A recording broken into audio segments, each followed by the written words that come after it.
ओम भगवते वासुदेवाय।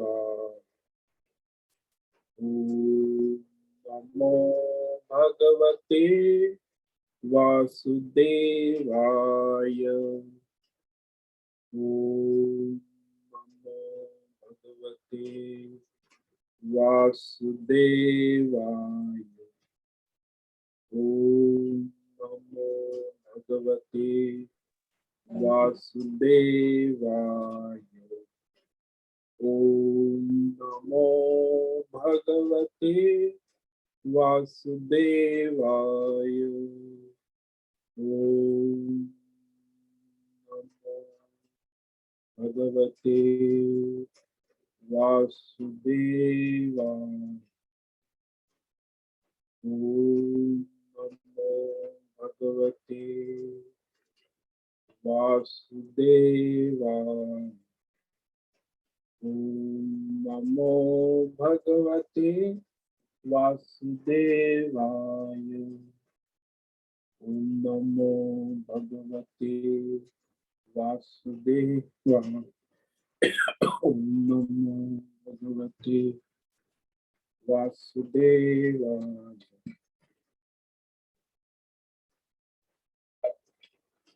ओम नमो भगवते वासुदेवाय। ओम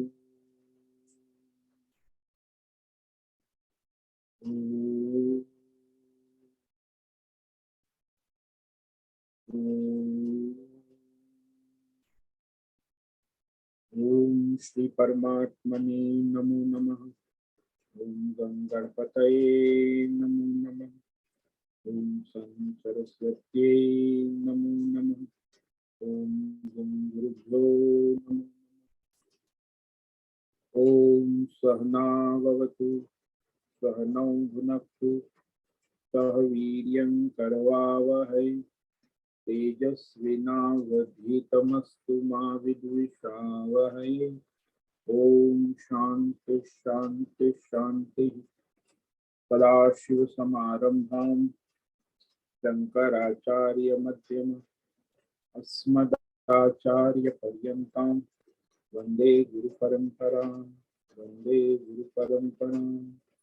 ओम पार्थाय प्रतिबोधितां भगवता नारायणेन स्वयं व्यासेन रचितां पुराणं मध्ये महाभारत अद्वैतामृतवर्षिणीं भगवतीम् अष्टादशाध्यायिनीं अम्ब त्वां संदधामि। राम स्वामी सुप्रभात।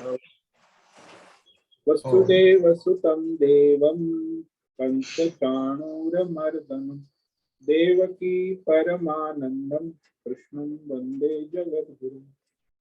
नमस्ते परमं ब्रह्म सच्चिदानन्दरूपा निर्गुणाय नमस्तुभ्यं ओंकाराय नमो नमः।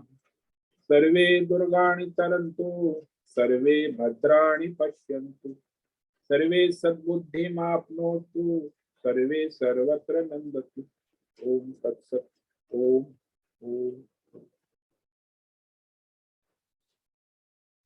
आप सभी ऑनलाइन नेटवर्क पर उपस्थित भगवद गीता श्रवण साधकों को आज प्रातः का अभिवादन अभिनंदन अभिवंदन।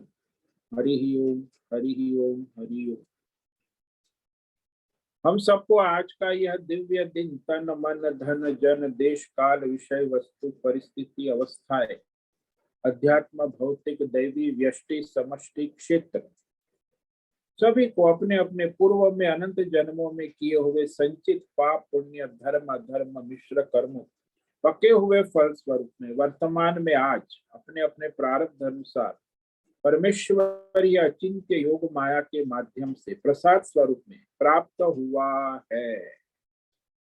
अतः आज का यह दिव्य दिन परमार्थ हेतु निष्काम सेवा यज्ञ देव यज्ञ ऋषि यज्ञ पितृ यज्ञ मानव यज्ञ भूत प्राणी यज्ञ सात्विक दान शारीरिक मानसिक तप निष्काम कर्म योग ध्यान योग भक्ति योग ज्ञान योग साधनाएं स्वाध्याय वेद शास्त्रों का अध्ययन, अध्यापन, उपासना, आराधना के लिए समर्पित करे और कराए। अत्यंत दुर्लभ मनुष्य जीवन की प्रत्येक क्षण परमार्थ हेतु सार्थक करे और कराए। आज विक्रम संवत 2080 आषाढ़ मास कृष्ण पक्ष की तृतीया तिथि अभी सुबह 6:29 तक थी। अब चतुर्थी लग गई है जो रात्रि 12:16 तक है। उसके बाद पंचमी लग जाएगी।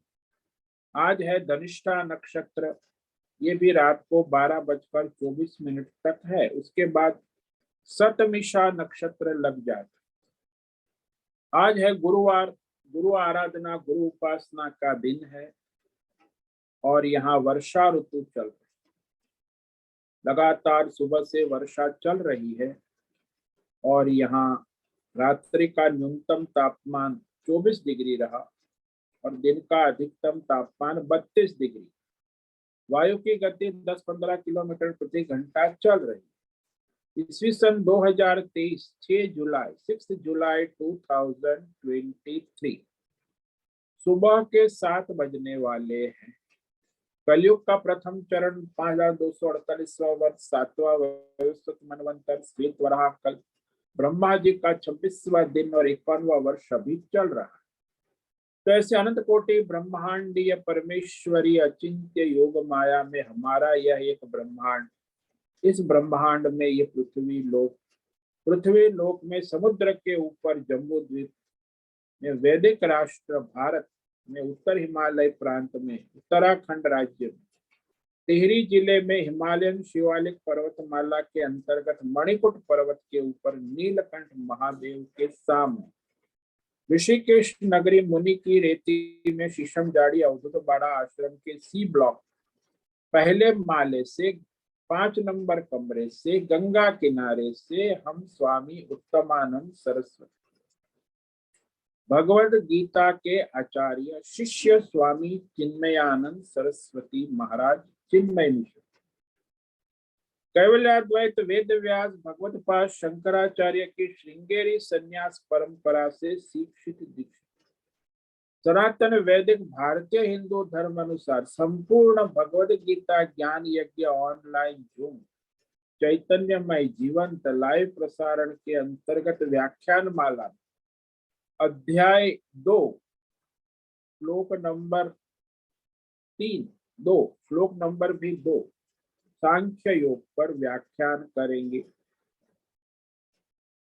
दिव्य पवित्र सरल व्यावहारिक सटीक पूर्ण वर्ण अक्षर पद वाक्य पंक्ति श्लोक अध्यायों की संगति संधि अन्वय शब्दार्थ वाक्यार्थ भावार्थ रहस्यार्थ के यथार्थ तात्पर्य सहित वैदिक शास्त्र वेदव्यास साहित्य शंकर भाष्य एवं परंपरागत सन्यासी आचार्यों की टीका टिप्पणी सहित आज का यह भगवत गीता व्याख्यान करेंगे। कृपया आप सभी श्रद्धा भक्ति ध्यान से परिपूर्ण होकर के यह दिव्य श्रवण साधना करे, कुछ ग्रहण करे, कुछ धारण करे, कुछ अपने जीवन में चरितार्थ करे और उसमें निरंतरता लाए। अपनी अपनी आध्यात्मिक भौतिक दैवी अशांति द्वंद्व मोह विक्षेप अधार्मिक और शास्त्रीय भ्रम भ्रांतियों से रहित होकर के शरीर इंद्रिय प्राण मन वचन कर्म से एक रूप एकाग्र होकर के शुद्ध सात्विक सूक्ष्म भगवत विवेक बुद्धि कर वेद शास्त्र आचार्य परंपरा अनुसार विवेक करे। पुनः पुनः इस व्याख्यान का श्रवण करे, मनन करे, चिंतन करे, चर्चा विचारणा करे, लेखन करे, लिंक भेजे, ग्रुप में शेयर करे, प्रचार प्रसार करे। ओम नमो नारायण।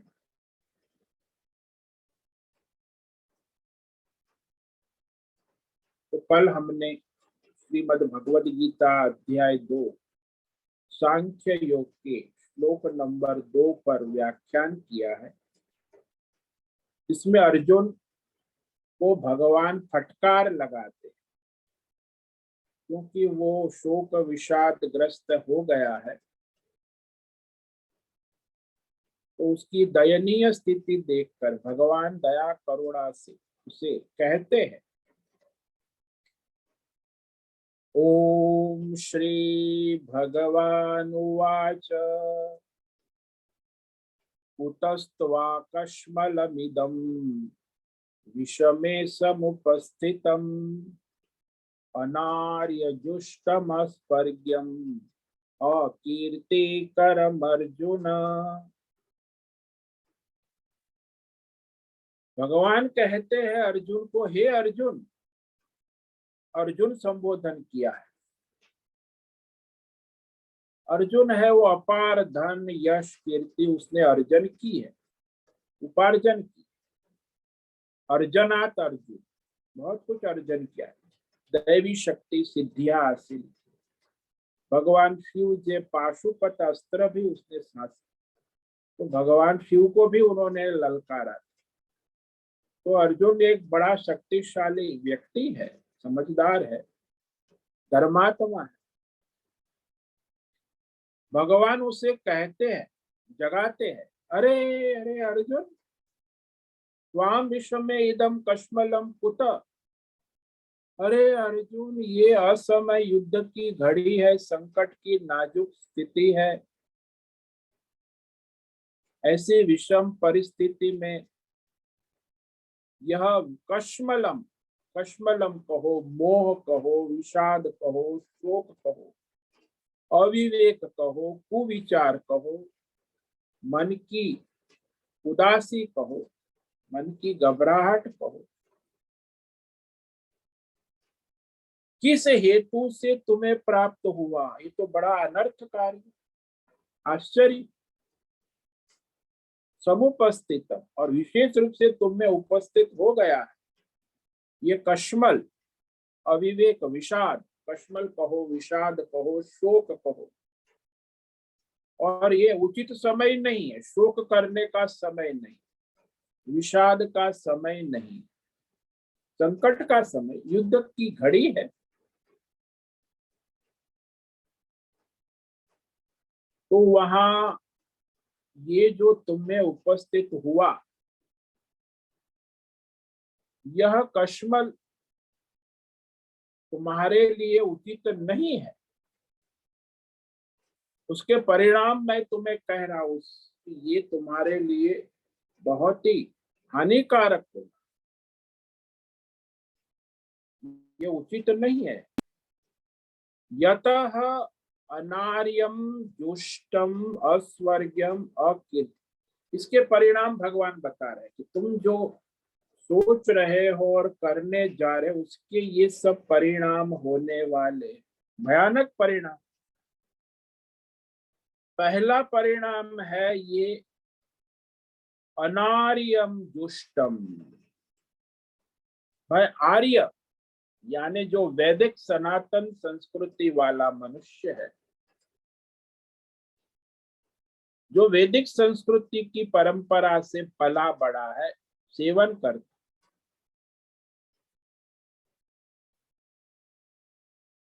तो वो जो क्षत्रिय है अर्जुन, आप तो इस तरह यह जो अधर्मी के प्रति तुम्हें ये दया करुणा का भाव, ये अवैदिक, अधार्मिक, अनार्य लोग किया कर। अनार्य, आर्य यानी वैदिक सनातन हिंदू धर्म। ये हिंदू वैदिक सनातन आर्य धर्म जो है वो सनातन चला आ रहा, वर्णाश्रम धर्म के अनुसार। तो ऐसी दया करुणा ये जो है अवैदिक धर्म वाले करते हैं। जैसे कोई गुंडा हमारे एक गाल पर थप्पड़ मारे तो दूसरा गाल उसके सामने धर देना, तो मार देगा दूसरा भी।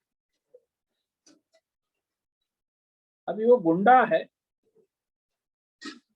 तो आजकल जो अनार्य अवैदिक इस्लाम है, ईसाई है, जैन है, बौद्ध है, ये सब हमारे सनातन धर्म में इनकी खिचड़ी हो गई। भाई हमारे वैदिक ग्रंथों में ऐसा नहीं लिखा, लेकिन इनके ग्रंथों में है जो अवैदिक है, अनार्य है। और उनके पुस्तक में लिखा रहता है कि कोई एक गाल को तमाचा मारे तो उसे दूसरा गाल दे। गांधी जी इसी को मानते थे। गांधी जी भी अवैदिक, महात्मा गांधी कोई वैदिक विचारधारा वाले नहीं। उसके ऊपर ही इस्लाम, ईसाई, बौद्ध, जैन का प्रभाव बहुत, वैदिक संस्कार कम। अब ये जो है कहते हैं बुरा मत देखो, बुरा मत सोचो, बुराई मत देखो। तो यहाँ एक सबसे बड़ा प्रश्न होता है कि उसे सुधारोगे को कैसे? जब बुरा है आपके, उसकी बात का मतलब ये हुआ कि सबको बिगड़ने दो, वो जैसा है वैसा। जहां बुराई नहीं है वहां बुराई मत देखो। ये हमारा सनातन धर्म। और जहां बुराई है वहां बुराई देखो। क्या करेंगे? आप आंख बंद नहीं कर सकते। आपके कान खुले हैं, भगवान ने कान दिए हैं, बुरा सुन सकते, कान को लॉक नहीं कर सकते।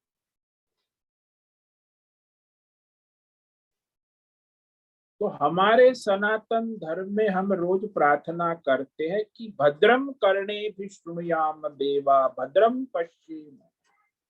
हम कान से भद्र कल्याणकारी बातें सुने, अभद्र बात को न सुने, न देखें। लेकिन सामने अभद्र चीज होगी, नहीं देखे, यह नहीं होगा। वो अभद्र चीज है, वो आंख फूट नहीं गई, आंख देखेंगी। अभद्र बात कोई कहेगा तो कान सुनेगा। वो खुली कान फूट गए हैं, सुनेंगे। हम बहरे थोड़ी हो। इसीलिए हमारी आर्य वैदिक संस्कृति में कहते हैं कि अधर्म, अभद्र कार्य न होने दो।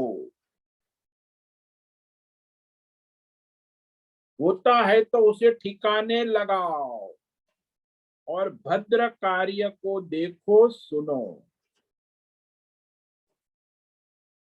ये अनार्य जो आजकल ईसाई, इस्लाम, बौद्ध, जैन का व्यवहार हमारे सनातन चिंतन प्रणाली में प्रविष्ट हो गया, उससे हमें बचना चाहिए।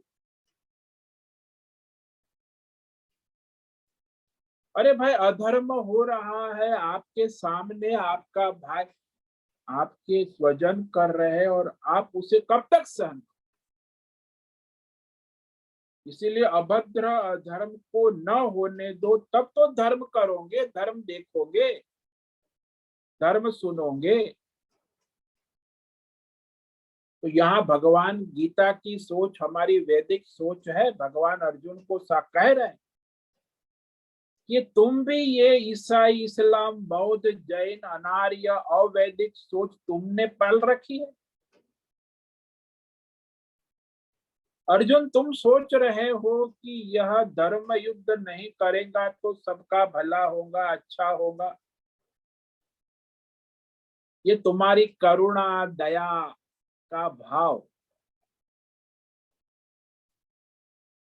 और इस प्रकार लोगों को माफ करना, दंड न देना, यह सब जो करेगा तो उसकी दुर्गति हो।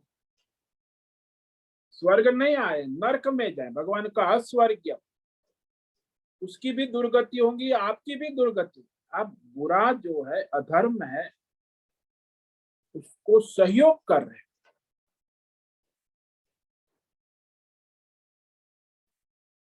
तो आगे यह जो नरक के सिवा यानी कष्ट, दुख और समस्या के समाधान करना चाहिए। हमें कोई बीमारी हो गई तो हम सहन नहीं कर सकते, तुरंत उसका इलाज, नहीं तो फैलेंगी। यह अधर्म भी एक समाज की बड़ी बड़ी बीमारी है। इसीलिए दुर्गुण को, अधर्म को गुण समझोगे तो तुम नरक में जीवोगे और मरोगे, मरने के बाद भी नरक में जाओ। तुम दुर्गुण को गुण मान रहे हो, अधर्म को धर्म मान रहे हो, इसकी तो बहुत बड़ी दुर्गति है। तुम कभी सुख शांति से रह नहीं सकते, तुम्हारी अपकीर्ति होगी। अंत में लोग कहेंगे कि अर्जुन जो है पूरे राष्ट्र को बिगाड़ कर चला गया, भ्रष्ट करके, अधर्म को धर्म मान के बैठ। हमारे यहाँ भी राष्ट्र में आज एक सबसे बड़ी समस्या है भ्रष्टाचार। और हमारे पूर्व के जो नेता पिछले हो गए, वो भ्रष्टाचारी पर उनको बड़ी दया और करुणा। सरकारी भ्रष्टाचारी घूसखोर को दंड देने से बचते, कतराते, उन पर कोई। अब वो सारे देश को भ्रष्ट कर गए, तो क्षणिक अविवेक की सोच वाले लोग ऐसे भ्रष्ट कार्यों को अच्छा कह देते, पर इसका नतीजा जो है सबके लिए हानिकारक होता है, कष्टदायी, दुखदायी।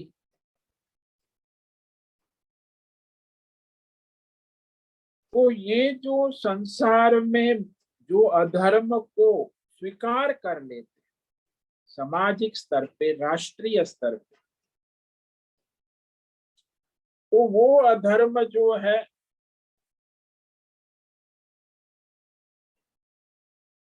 वो पूरे राष्ट्र और पूरे परिवार और व्यक्ति और समाज के लिए हानिकारक। इसलिए कहा कि सदा वैदिक कार्य के करने लायक स्वधर्म करो। तुम ब्राह्मण हो, क्षत्रिय हो, स्त्री हो, पुरुष, अवैदिक अधार्मिक करने लायक कार्य मत करो। यहाँ भगवान अर्जुन को विशेष रूप से सावधान कर रहे हैं। उसे पता है महाभारत युद्ध प्रारंभ होने से पहले कि भीष्म और द्रोण आदि को मारना पड़ेगा, मारना ही होगा। वो जानता था, वो शक्तिशाली।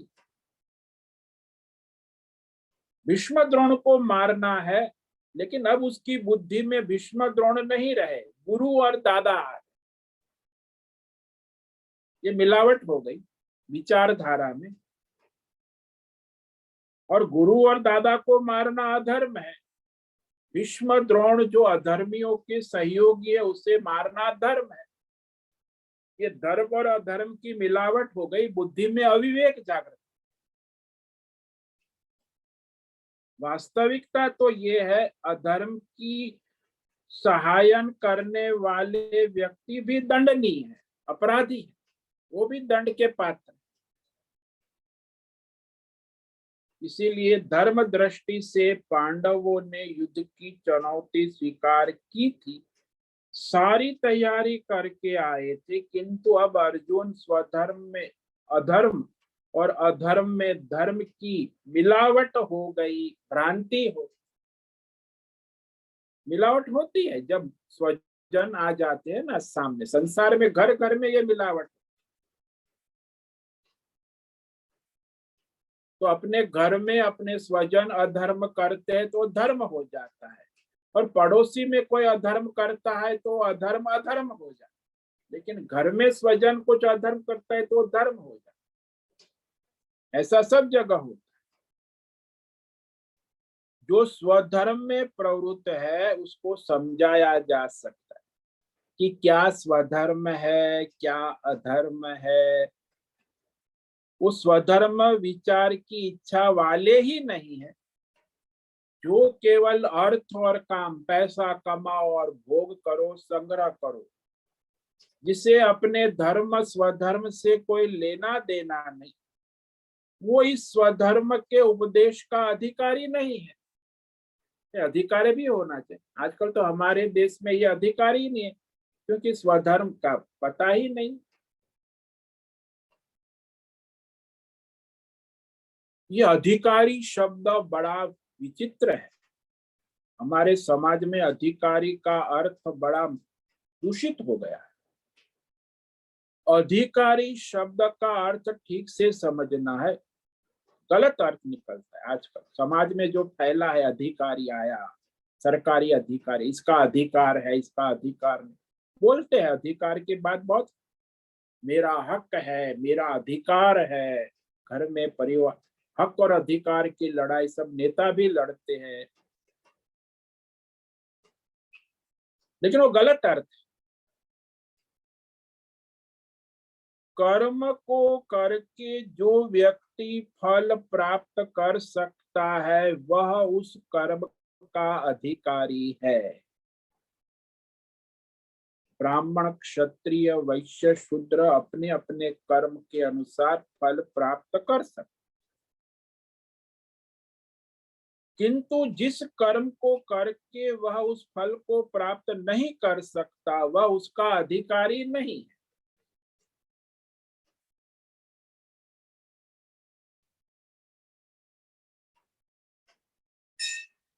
तो यदि कोई वैश्य है, वो वेद पढ़ाने लगता है तो वो वेद पढ़ाने के लायक नहीं, उसका फल नहीं हो। हाँ, लेकिन कोई ब्राह्मण पढ़ा लिखा विद्वान है, वो वेद पढ़ाता है तो वो सार्थक होता है। तो जिस काम को करके हमें उस फल को प्राप्त नहीं कर सकते, हम उसके अधिकारी नहीं हैं। एक बार एक राजा ने महात्मा से पूछा कि मैं अमुक अमुक कार्य कर सकता हूं, तो मैं इसका अधिकारी क्यों नहीं। वर्तमान में बड़ी शंका लोग उत्पन्न करते, तर्क करते। जिसका जिसके लिए विधान किया गया है वही उसका स्वधर्म है, वही वो अधिकारी है। कोई भी किसी भी कर्म को अच्छी तरह कर सकता है, इसीलिए मात्र से वो उसका अधिकारी नहीं हो जाता। जिसका वेद शास्त्र के द्वारा विधान किया गया उसको करने का उसका स्वधर्म है। जिस स्वधर्म का विधान नहीं है उसको करने से वो धर्म नहीं होगा, अधर्म होगा। ब्राह्मण दुकान चलाएगा तो वो उसके लिए धर्म नहीं होगा, चाहे अच्छी चलाता हो, बड़ी दुनिया उसकी दुकान अच्छी चलती, लेकिन वो धर्म नहीं है, अधर्म। आजकल एक विचित्र बात कही जाती कि अच्छा कर्म है तो अच्छा फल मिलेगा, बुरा कर्म है तो बुरा फल मिलेगा। ये विचित्र बात। अच्छे कर्म का अच्छा फल और बुरे कर्म का बुरा फल। अब यहाँ अच्छा कर्म किसके लिए? हमारे लिए कौन सा काम अच्छा है, कौन सा नहीं है, वो विवेक करना आवश्यक। जैसे दृष्टांत ले लो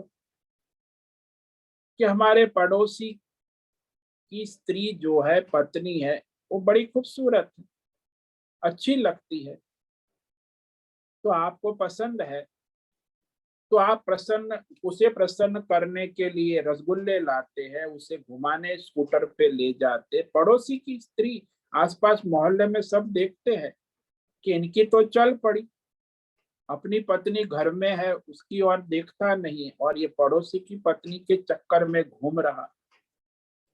अब वो इतनी अच्छी लगती है तो उसको प्रसन्न करने से तुम बहुत अच्छा काम नहीं कर रहे, वह तुम्हारा धर्म नहीं है। पड़ोसी की पत्नी को प्रसन्न करना, ये अच्छा काम आप कर रहे हो, लेकिन वो अच्छा नहीं है। हमारा धर्म होगा कि हम अपनी पत्नी, धर्म पत्नी की प्रसन्नता के लिए जो करना है वो करे, वो हमारा स्वधर्म। तुम पड़ोसी की पत्नी को अच्छी तरह खुश कर सकते हो, इससे ये तुम्हारा धर्म है, ऐसा नहीं कह सकते। अच्छा कार्य कर रहे हैं। तो ये तुम्हारा अच्छा कार्य तुम्हारी और तुम्हारे परिवार की दुर्गति का कारण बन जाए, न वो तुम्हारा धर्म है, न तुम उस कार्य के अधिकारी। पड़ोसी की पत्नी को प्रसन्न करना तुम्हारा अधिकार भी नहीं। ठीक इस प्रकार हमारे लिए ईश्वर ने जो वर्णाश्रम धर्म है, ब्रह्मचारी, गृहस्थ, वानप्रस्थ और फिर ब्राह्मण, क्षत्रिय, वैश्य, स्त्री, पुरुष विधान किया है, वही हमारे करने लायक स्वधर्म है। वेद शास्त्र ने, ईश्वर ने विधान किया है। कई बार भी लोग ऐसा कहते कि भाई मंत्र को जप करना तो उसमें भी अधिकारी होना चाहिए। कौन मंत्र का जप कर सकता है? लोग कहते जप करनी तो अच्छी बात है, मंत्र का जप है उसमें क्या परेशानी? अरे भाई मंत्र का जप है लेकिन उसके लिए उसकी योग्यता है कि नहीं, ये भी आवश्यक। क्षुद्र है वो गायत्री जप नहीं कर सकता, और जो ब्राह्मण है वो गायत्री जप कर सकता। वो भी जिसको दीक्षा नहीं दी गई, जो यज्ञोपवीत संस्कार आचार्य परम, उसको भी जप करना जो है वो उचित नहीं, वो अधर्म है, अनधिकार है। जब दीक्षा देने के बाद वो अपने गायत्री जप का अनुष्ठान कर सकते। तो यहाँ भी अधिकार को देखना आवश्यक है। क्षत्रिय लोगों को राजसू यज्ञ करने का अधिकार है, वेदों ने दिया, उसे फल भी होगा। लेकिन यदि कोई वैश्य या ब्राह्मण राजसू यज्ञ करेगा तो फलित नहीं होगा, उसका अधिकार नहीं, केवल घी, सामग्री और समय की बर्बादी होगी। हाँ, ब्राह्मण जो है वाजपेय यज्ञ करेगा, दर्श पूर्ण मास यज्ञ करेगा तो उसका फलित होगा। क्षत्रिय राजसू यज्ञ, और क्षत्रिय यदि वाजपेय यज्ञ करेगा तो वो भी बर्बाद हो जाएगा, फल नहीं मिलेगा। तो हमारे वैदिक शास्त्रों में, सनातन धर्म में, अधिकारी वर्णाश्रम धर्म में महत्व दिया गया है कि तुम्हारा अधिकार है, वो करोगे तो तुम्हारा कल्याण निश्चित है, नहीं तो तुम्हारी दुर्गति निश्चित है। अनधिकार चेष्टा जिसको कहते, अपने अधिकार में अपना कर्तव्य स्वधर्म है, अनधिकार करने जाओगे तो दुर्गति का कारण बन जाता है। एक दृष्टांत से समझो कि राजा इस महात्मा को ये अधिकार की बात समझा रहे थे। राजा कह रहा है कि कोई भी अच्छा काम करोगे तो अच्छा फल होगा ही, क्यों नहीं हो। महात्मा ने राजा से कहा कि अरे देखो ऐसा नहीं हो सकता। समझाने के बाद भी राजा नहीं समझा तो महात्मा ने उसे क्रोध में, आवेश में आकर उसके अंगरक्षक को कहा कि राजा समझ नहीं रहा है, इसे पकड़ो, राजा को 2 डंडे मारो। राजा के अंगरक्षक वहीं खड़े हैं लेकिन कुछ नहीं करते। राजा ने सोचा कि महात्मा को क्या हो गया, इतना गुस्सा, क्रोध, महात्मा है कि महात्मा है, गुस्सा आ गया। तो राजा को भी गुस्सा आ गया, उसने अपने अंगरक्षकों को कहा कि पकड़ो इस महात्मा को और मारो 2 डंडे। तुरंत अंगरक्षकों ने उस महात्मा को पकड़ा और तुरंत 2 डंडे मार। महात्मा ने राजा से कहा, हम दोनों ने एक ही वाक्य कहा अंगरक्षकों को, लेकिन फल एक समान नहीं हुआ। जो राजा तुम्हारे वाक्य का फल हुआ कि मुझे 2 डंडे पड़े, और मेरे वाक्य कहने से कोई फर्क नहीं पड़ा अंगरक्षकों को, और आपको 2 डंडे नहीं पड़े, क्योंकि आपके अंगरक्षकों को मुझे आदेश देने का अधिकार ही नहीं है, और मैं आदेश दूंगा तो उसका परिणाम क्या होगा। फल नहीं होगा, वो फलित नहीं होगा मेरा आदेश। ठीक इसी प्रकार हमारे वैदिक सनातन धर्म में वर्णाश्रम धर्म को महत्व दिया। जो अपने स्वधर्म को नहीं करना चाहता, स्वधर्म में जिसकी कोई रुचि नहीं है, वो चाहे उसे कितना भी धर्म का उपदेश समझाओ, वो फल उत्पन्न नहीं करेगा।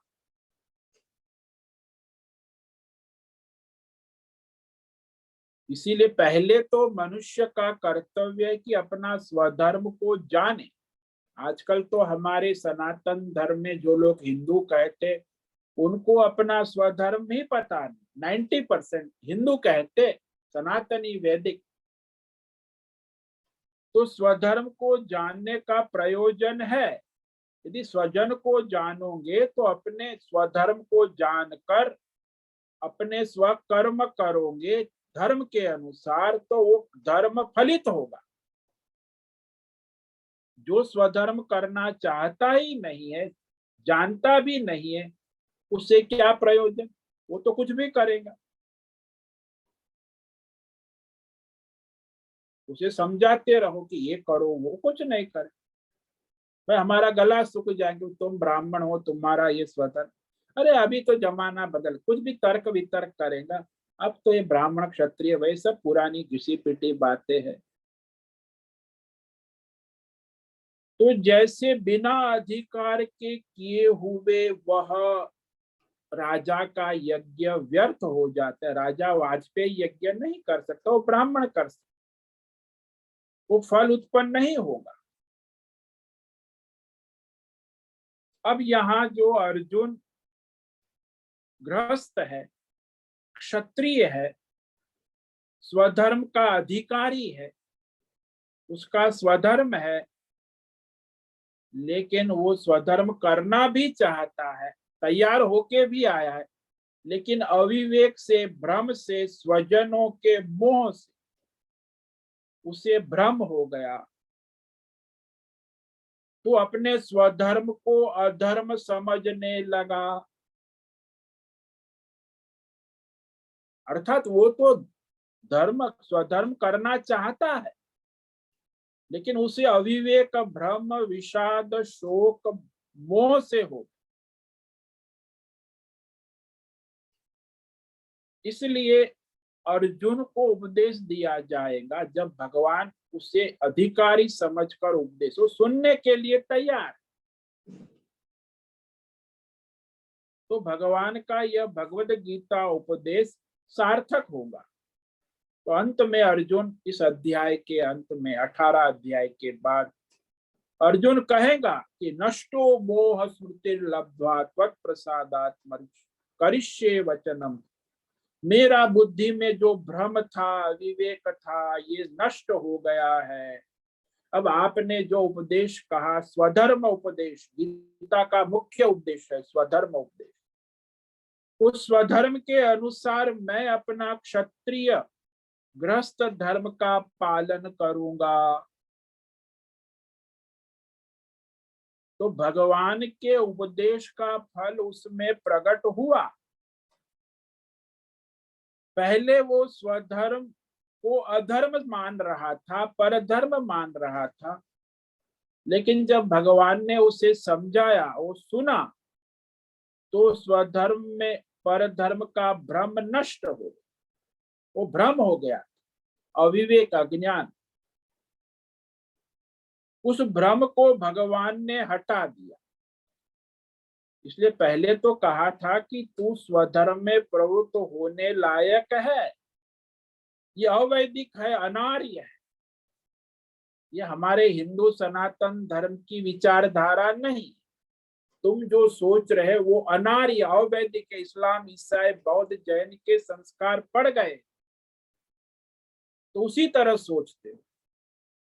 ये हमारे देश में पहले सनातन धर्म के अनुसार ही चलता, लेकिन आजादी के पहले जो हम गुलामी में थे और गांधी जी ने ये अनार्य विचारधारा बौद्ध, जैन, इस्लाम और ईसाई के खिचड़ी बना दी, तो सनातन धर्म को बहुत बड़ी हानि पहुंची। वो अनार्य विचार था। गांधी विचार कोई वैदिक आर्य विचार नहीं, वो खिचड़ी है, मिलावट। हिंदू बौद्ध जैन वो सब एक है, सब समान है, सब है, ये बकवास। वो अवैदिक विचार, वैदिक विचारधारा ही सनातन धर्मों वाले के लिए है। वो लोग स्वीकार भी नहीं करेंगे वैदिक विचारधारा, हम लोग स्वीकार करते, हम सबको स्वीकार करते। सनातन धर्मी हिंदू है, सभी को स्वीकार कर लेते, सब साथ में रह सकते हैं, हिंदू मुस्लिम सिख ईसाई। उन लोग में कोई कोई साथ में नहीं रह सकता, ना ईसाई इस्लाम साथ में नहीं रह सकता, ईसाई जैन जैन बौद्ध वो कोई साथ में नहीं, हिंदू में सब साथ में रह सकते। ये हमारी कायरता है, हिंदू समाज भ्रम है, वो अनार्य है, अवैदिक। जब वैदिक धर्म को मानते ही नहीं है तो उसको साथ में रखने का मतलब ही क्या है? वो अपनी विचारधारा को लेके बैठे। तो भगवान अर्जुन के माध्यम से एक कह रहे हैं कि भ्रम के कारण ही अर्जुन भी अनार्य अवैदिक सोच वाला हो गया था, अवैदिक अनार्य सोच। और भगवान उसे अब लताड़ लगाते हैं आगे के श्लोक में। ये श्लोक आज पढ़ते हैं, भगवान कह रहे हैं ना अर्जुन को, ये कोई सामान्य वाक्य नहीं, भगवान के वाक्य है, बहुत ही रहस्यमय। अब आगे के श्लोक में, तीसरा श्लोक आज पढ़ेंगे, इस पर व्याख्यान कल करें। ये भी बहुत बड़ी अर्जुन को लताड़ मारते हैं, उसे जगाते हैं स्वधर्म के लिए, लेकिन वो जगता नहीं है। भगवान को पूरी गीता के बाद ही वो जगेगा, अभी भी और तर्क देगा। भगवान ने जो भी कहा उसकी असर उसे नहीं हुई। क्लैब्यम मास्मगम पार्थ नैतत्वयुपपद्यते क्षुद्रम हृदय दौर्बल्यम त्यक्त्वोत्तिष्ठ परन्तप। क्लैब्यम मास्मगम पार्थ नैतत्वयुपपद्यते क्षुद्रम हृदय दौर्बल्यम त्यक्त्वोत्तिष्ठ परन्तप। भगवान ने यहाँ कहा पार्थ, पृथा के बेटे, तुम्हें स्त्री भाव कहां से आ गए? क्लैब्यम, ये कायरता, अविवेक, हिजड़ापन, मिलावटीपना, धर्म अधर्म की खिचड़ी हो गई। ये मिलावटीपना मत करो। मास्मगमा, तुम्हारे लिए धर्म अधर्म की खिचड़ी पकाना उचित नहीं है। ये परंतप अर्जुन, अपने इस हृदय दौर्बल्यम, हृदय बुद्धि का अविवेक, राग मोह आसक्ति को छोड़कर युद्ध के लिए खड़े हो जा। उत्तिष्ठ, धर्म युद्ध के लिए, क्षत्रिय हो, ग्रस्त हो, अपने स्वधर्म के लिए खड़े हो जा। लेकिन अर्जुन खड़ा नहीं होता, फिर वो तर्क देगा आगे। अर्जुन जो है श्लोक जो कहेगा, वहां श्लोक 4 से लेके 8 तक वो खड़ा नहीं होगा, बैठे बैठे भगवान को तर्क देगा। तो उस पर हम विचार करेंगे। तो आज जो श्लोक पर विचार किया उसे संक्षेप में कह देते हैं। ओम श्री भगवान उवाच कुतस्त्वाकश्मलमिदं विषमे समुपस्थितम् अनार्यजुष्टमस्वर्ग्यम् अकीर्तिकरम् अर्जुन। भगवान ने कहा, हे अर्जुन, इस समय विषम परिस्थिति है, युद्ध की नाजुक, वह रण मैदान में खड़े हो, विषम परिस्थिति, और दोनों ओर से शंखनाद हो गए, युद्ध तैयार, युद्ध के लिए दोनों सेना तैयार है। और वहां तुम में ये कश्मल, अविवेक, ये शोक, विषाद, अविवेक कुतः समुपस्थित, किस हेतु से विशेष रूप से उत्पन्न हो गया है? समुपस्थित, विशेष रूप से दिख रहा है। भगवान देख रहे हैं कि वो रो रहा है, बैठ गया है, गांडीव छोड़ दिया है। अर्जुन को उसका परिणाम भी बताते हैं भगवान कि देखो, ये अनार्यम, ये आर्य सनातन वैदिक क्षत्रियों के लिए कल्याणकारी नहीं है। और हम लोग भी आज जो सनातनी वैदिक कहते वो भी अनार्य हो गए 90%। ये गांधी विचारधारा और इस्लाम और ईसाई और बौद्ध और जैन की खिचड़ी हो, वो हमारे लिए उचित नहीं है। अस्वर्गम, उसके लिए समस्या, नरक, दुख और अशांति के सिवा कुछ नहीं मिले। और अपकीर्ति होने वाली वो तो होती है, अपकीर्ति देने वाला। तो जो मनुष्य स्वधर्म छोड़ देता है उसके लिए जीवन में कहीं सुख शांति नहीं है और उसकी कीर्ति भी नहीं हो सकती। उसकी जो कीर्ति है वो अपकीर्ति में बदल जाए। ओम नमो नारायणाय, ओम नमो नारायणाय, ओम नमो नारायणाय, ओम नमो नारायणाय, ओम नमो नारायणाय। कायेन वाचा मनसेन्द्रियैर्वा बुद्ध्यात्मना वा प्रकृते स्वभावात् करोमि यद्यत् सकलं परस्मै नारायणायेति समर्पयामि, नारायणायेति समर्पयामि। ओम सर्वे भवन्तु सुखिनः, सर्वे सन्तु निरामया, सर्वे भद्राणि पश्यन्तु, मा कश्चित् दुःखमाप्नुयात्। अस्तु मा सद्गमय, तमसो मा ज्योतिर्गमय, मृत्योर्मा मृतंगमय।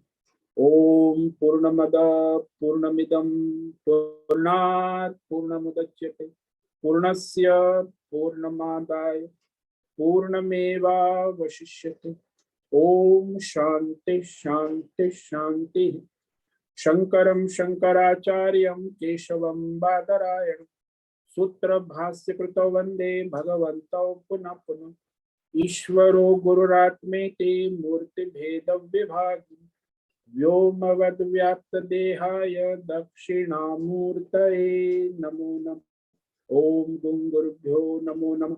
ओम तत्सत् ब्रह्मार्पणमस्तु। ओम ओम ओम।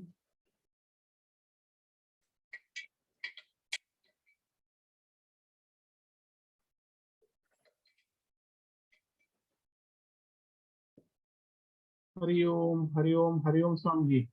हरिओम। बोलो भद्रेश। स्वामी जी, ये जो आपने अ, भगवान का विवेक कराया, वो पूरा छह तत्व का विवेक हमारा रह गया है। 6 हो गए ना पूरे। हाँ, 6 हमने कर दिए, पूरे किए सारे के सारे। भगवान का जो विवेक है उसमें यश है, श्री है, कीर्ति है और वैराग्य। वैराग्य भी भगवान में पूर्ण है। ज्ञान, सारा ज्ञान, ज्ञान भी है। तो ऐश्वर्य, धर्म, यश, श्री और ज्ञान, जो भी भौतिक अध्यात्म दैवी पारमार्थिक ज्ञान और संसार से असंग वैराग्य, कहीं भगवान राग आसक्ति मोह से नहीं पड़े। तो पूर्ण वैराग्य भगवान, तो सारी पूर्णता है भगवान में। 6 लक्षण पूर्ण है। पूर्ण ऐश्वर्य, पूर्ण धर्म, पूर्ण यश, पूर्ण लक्ष्मी श्री, पूर्ण ज्ञान और पूर्ण वैराग्य, जैसे सन्यासी में होता, सारा भगवान में पूर्ण रूप से उपलब्ध है। जैसे राम और कृष्ण हमारे आदर्श।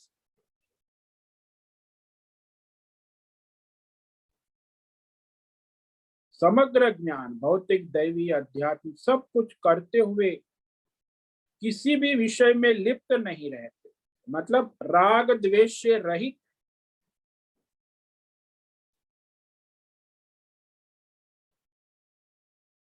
भगवान ने गीता में कहा नानवाम, अरे मुझे ऐसा कुछ है नहीं जो पाना चाहो, सब कुछ मेरा है, मेरा ही है, मैं ही हूं। पहले से ही प्राप्त ऐसा है कि कह सकते। तो जीव जो है उसमें और ईश्वर में फर्क है।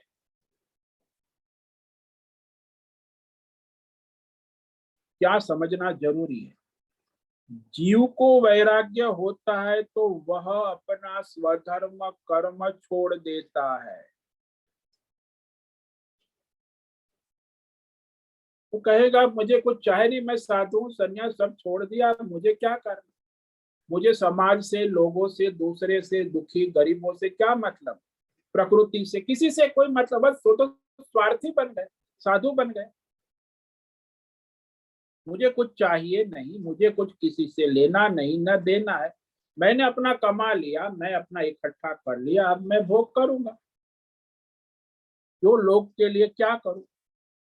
कुछ पाना चाहोगे तो उसके लिए कार्य करोगे ना, अब कुछ पाना नहीं है, पा लिया, अब भोगना चाहते। अरे भाई तुम्हें ईश्वर ने दिया सबके लिए, शेयर नहीं, शेयरिंग नहीं करेंगे, कैरिंग नहीं करेंगे, भोग करेंगे। आज ये नई मानसिकता समाज में, साधु समाज भी आजकल ऐसे हो गए, उनकी भी ऐसी मानसिकता। भाई हमें क्या, अपने आश्रम, हमारे गेट के बाहर हमें किसी से कोई लेना दे, हमारे भगत और हमारे लोग, हम भोग करेंगे, बस भंडारा खाएंगे। तो वह आजकल ये रहस्य भूल गए, लोग समझते हैं कि जीव ईश्वर हो गया। अरे भाई मनुष्य जो है, परमेश्वर भी स्वयं जब अवतार लेते हैं, कृष्ण देखो, राम देखो, वर्त एव च कर्मणि, सबके हित भले कल्याण में लगे रहे। इसीलिए कहा जितना जितना ये जो जीवात्मा अज्ञानी परमेश्वर को समझने लगेगा, भगवान राम और कृष्ण को, उतना उतना वह अपने कर्म के रहस्य को भी समझ लेगा, वैराग्य के साथ, असंगता से कर्म करने का रहस्य, वैराग्य के साथ कर्म को। नहीं तो वैराग्य एक तरफ रह जाएगा, कर्म एक तरफ रह। भगवान का है असंगता से भी अपने कर्म सबके हित के लिए कर सकते। तो वैराग्य के साथ अपने कर्म को करने का जो रहस्य है, वो भगवान राम और कृष्ण से सीखना आवश्यक, क्योंकि भगवान राम में ये 6 पूर्णता से है। उनका चरित्र पढ़ो तो आपको उसमें प्रेरणा मिलती रहे। भगवान राम कृष्ण में संपूर्ण ऐश्वर्य है, संपूर्ण धर्म है, संपूर्ण यश है, समग्र श्री लक्ष्मी है, संपूर्ण ज्ञान है और संपूर्ण वैराग्य। भगवान है, अवतार।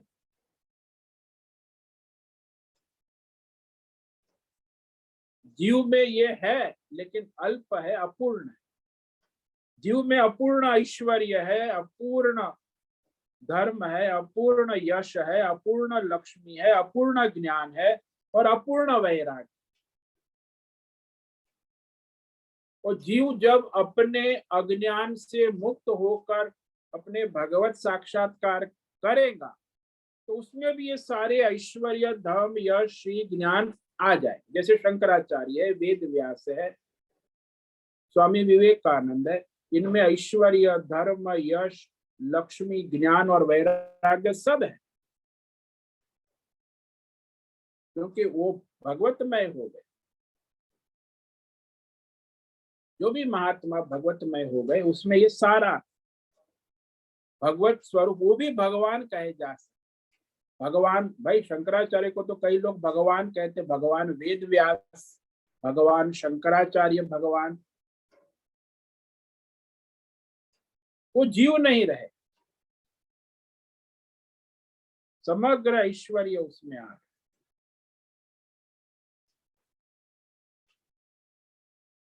हाँ स्वामी जी।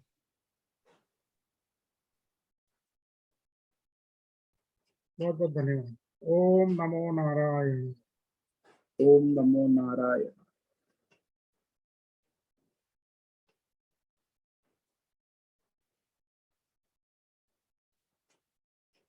अभी 5 मिनट है, किसी को कोई प्रश्न है पूछ सकते।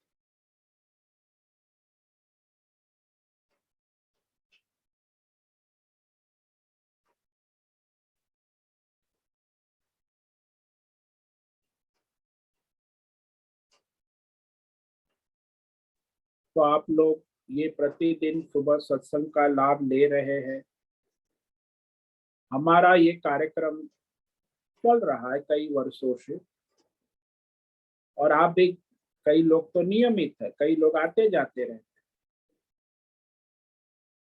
तो ये भगवद गीता ज्ञान यज्ञ प्रतिदिन ज्ञान यज्ञ चलता है।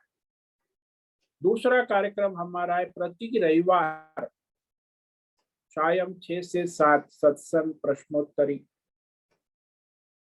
उसमें भी रोज हर रविवार को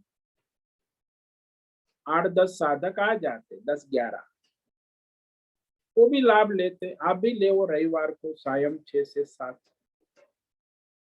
और हमारी वार्षिक शिविर होती है ऋषिकेश। प्रत्येक वर्ष दिवाली के बाद अष्टमी से कार्तिक पूर्णिमा, ये इस बार 20 नवंबर से लेकर 27 नवंबर तक है। और वह भगवद गीता अध्याय 7 ज्ञान विज्ञान योग। तो उसमें प्रत्येक वर्ष 100 साधक आते हैं। इस बार भी लोग आने वाले हैं। तो 80 साधकों ने तो अपना नाम दिया है कि हम आएंगे। अब आप लोग भी अपना नाम रजिस्टर करा ले और दूसरे अपने स्वजनों को साथ में स्पॉन्सर्ड करें। भाई जो भगवद गीता रस साधक है तो आप लोग उसमें प्रयास करें पुरुषार्थ, क्योंकि अभी टिकट बुक कराना, इस 4 महीने पहले ट्रेन का आना जाना, वो सब आपको विधि विधान बुकिंग कराना आवश्यक। इसीलिए शिविर जो है उसके लिए अब तैयारी करें और उसमें नाम पहले अपने संकल्प करें कि हमें जाना है। उसके बाद फिर सब विधि होगी, नाम रजिस्ट्रेशन कराना, ट्रेन का बुकिंग करना, आना, कौन आ रहा है, कौन जा रहा है, सारी विधि विधान बाद। पहले संकल्प, पूजा करते पहले संकल्प करते, संकल्प के बाद विधि विधान होता है, संकल्प के पहले विधि विधान नहीं। तो पहले संकल्प होना चाहिए कि हमें ऋषिकेश शिविर जाना है। उसके बाद सारी विधि विधान करने का समय आ गया है। तो अब आप संकल्प करें, अपने स्वजनों को प्रेरित करें और इस शिविर में आने की तैयारी करें। तो ये करीब 1 सप्ताह की शिविर है। कार्तिक पूर्णिमा को हवन और भंडारे से वो समापन है। और एक चौथा कार्यक्रम हमारा होता है प्रत्येक वर्ष, वो है भगवद गीता जयंती। वो भी हम कई वर्षों से करते हैं। तो उसमें सभी विद्यालय, ऋषिकेश के विद्यालय की गीता प्रतियोगिता होती। उसमें 17 विद्यालय लगभग हर वर्ष का भाग लेती है। तो वो शिविर, और उसके बाद सुबह गीता हवन होता है 18 अध्याय का, और साधु संतों का भंडारा होता है। तो गीता जयंती के 3 कार्यक्रम होते। सुबह हवन, संपूर्ण गीता की आहुति पड़ती है श्लोक बोलकर। उसके बाद दोपहर को संतों का भंडारा होता है। और फिर दोपहर के बाद विद्यालय के सारे विद्यार्थी, जो प्रतिभावान विद्यार्थी, वो अपनी गीता प्रतियोगिता में भाग ले और उनको पुरस्कार दे। तो इस प्रकार ये हम प्रति वर्ष 4 कार्यक्रम करते आए हैं और करते रहेंगे। हम चाहते हैं आप भी इसमें सहयोग करें, अपना योगदान करें, समर्पण करें, कुछ अपने स्वयं भी जुड़े और दूसरों को जोड़े। तो इस तरह सबका हित भला कल्याण ईश्वर के लिए करें। भाई आप ईश्वर के लिए कुछ समर्पित भाव से करना आवश्यक। तो कई बार मनुष्य गृहस्थी में जिया होता है तो लगता है कि ईश्वर हमारे लिए करे, हमें ईश्वर के लिए कुछ करने की जरूरत नहीं। लेकिन संसार के लिए आप लोग बहुत करते। कल ही एक भाई साहब यहाँ बैठे थे बेंच पर, हम घूमने निकले। मैंने कहा आप तो, बोले मैंने अपने बच्चों को पढ़ाया लिखाया, इंजीनियर, सब घर, अपना मकान है, दुकान है, पैसा है, सब सेट है, 3 बेटियां 2 बेटे, सब हो गया। अब 80 साल का हो गया। मैंने कहा भगवान के भजन भजन कुछ करो ईश्वर के। नहीं नहीं, ईश्वर की कृपा होगी तो होगा। अब मैं क्या कर, मैं तो 80 साल का बूढ़ा हो गया, अब सब मैं कर लिया। अब भगवान का भजन भगवान की कृपा से हो, यानी ईश्वर की सेवा ईश्वर की कृपा से हो। अरे ईश्वर ने दिया सब है। तो गृहस्थी मेंटालिटी ऐसी। ईश्वर का कार्य ईश्वर की कृपा से होगा और अपना कार्य अपनी कृपा से। ये मानसिकता बदलनी चाहिए। है अपने गृहस्थी संसारिक के कार्य में ईश्वर नहीं आएगा, मैं करूंगा, मेरे सिवा कौन करेगा, ऐसा कहते भी हो आप, मेरे सिवा कौन करेगा। लेकिन ईश्वर की बात आएंगे तो ईश्वर की कृपा से होगा, और मेरा कार्य आएगा तो मेरे सिवा कौन करेगा, मुझे ही करना पड़ेगा। तो करते हो।